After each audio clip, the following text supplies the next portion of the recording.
Zed wanted to bring clarity to the way it works with suppliers to manage risks and ensure it was meeting new legal duties covering suppliers, known as PCBU duties.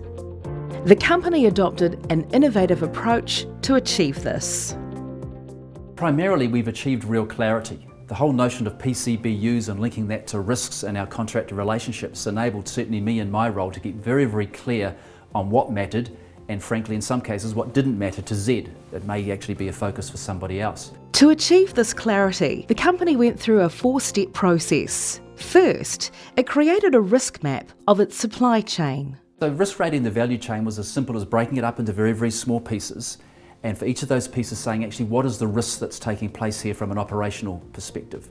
We had to get clear on who was doing what and who was primarily accountable for the management of that risk. This meant looking at the supply chain through a different lens that wasn't shaped by the size or value of the contract. This is also not about money. Sometimes you tend to think you've got to go where the most money is spent and manage that risk. We had to leave that to the side because in actual fact, sometimes where we had the least amount of expenditure was where the greatest complexity of risk lay for us. Zed then created a simple framework to describe the types of relationships it has with its suppliers.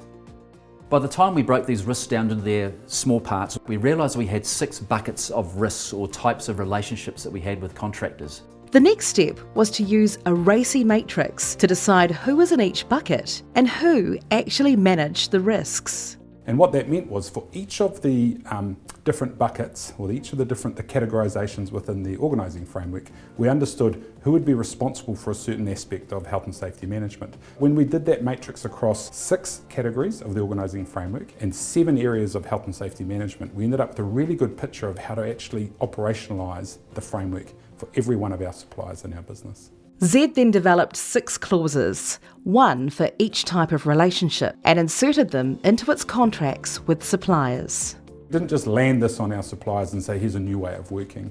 We engaged them in a conversation and talked about why we'd done this, why we'd come up with this approach and why we thought it was important. The approach helps Zed manage operational risks across its long and complex supply chain. When we think about how we're going to manage risk in our supply chain, we can use the PCBU policy that we've got to understand who's capable of managing that risk and what are those risks. The approach also gives Zed confidence it's complying with the Health and Safety at Work Act. So under the law, there's not an absolute obligation to keep people healthy and safe. It's got an allowance in there to take all reasonably practicable steps. How do you apply that in practice? And one of the ways you can do that is by looking at the level of direction and control you have over the supplier relationship. And so the PCBU policy is really useful because it helps distinguish the level of control and direction you might have with the different categories of supplier relationships. The approach is also delivering better use of resources. So we avoided duplication, or just as bad, we avoided having sort of blue water between what either of us was doing. So with that clarity came all the benefits you'd expect around efficiency and effectiveness.